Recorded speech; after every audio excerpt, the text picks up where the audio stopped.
शिवा संघटनेअंतर्गत शिवा कर्मचारी महासंघ जिल्हा शाखा नांदेडच्या वतीनं मागच्या 28 वर्षापासून नांदेड जिल्ह्यातील गुणवंतांचा सत्कार घेतला जातो।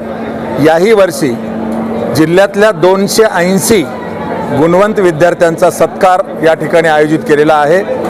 मोठ्या संख्येनं वीरशैव लिंगायत समाजामध्ये मग UPSC, MPSC, IIT पासून ते सिव्हिल सर्व्हिसेस आणि MBBS आणि इंजिनिअरिंग पासून या सर्व क्षेत्रामध्ये मोठ्या प्रमाणावर नांदेड जिल्ह्यातले गुणवंत या ठिकाणी या सत्कारासाठी आलेले आहेत।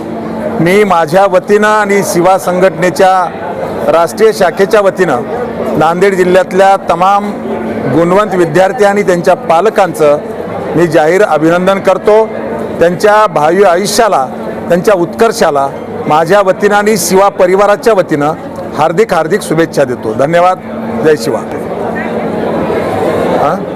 280 गुणवंतांचा सत्कार व्यासपीठावरून करण्यात आला आणि हे वेगवेगळ्या क्षेत्रातले गुणवंत होते। या गुणवंत विद्यार्थी सत्काराच्या कार्यक्रमासाठी माझ्यासहित नांदेड परिक्षेत्राचे पोलीस महानिरीक्षक मान्य शहाजी उमाप साहेब असतील किंवा शिक्षण संचालक, माजी शिक्षण संचालक डॉक्टर गोविंद नांदेडे साहेब यांच्यासहित शिवा संघटनेचे राज्याचे आणि विभागाचे जिल्ह्याचे सर्व पदाधिकारी या कार्यक्रमासाठी उपस्थित होते। पडताळणी समित्यामध्ये मोठ्या प्रमाणावर गुणवंत विद्यार्थ्यांचं कास्ट व्हॅलिडिटीसाठी आर्थिक शोषण चालू आहे अशा तक्रारी माझ्याकडेही आलेल्या आहेत।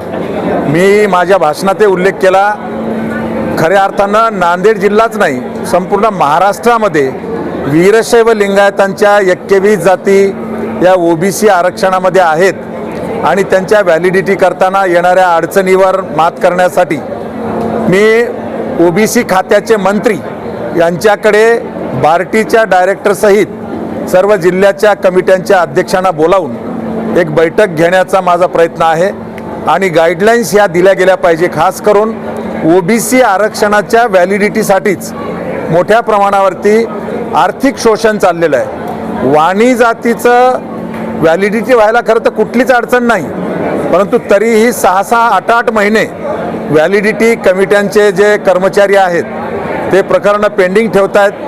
प्रकरण त्यांना पेंडिंग ठेवलं तर त्यांच्यावरती कारवाई व्हायला पाहिजे, पण तसं होताना दिसत नाही।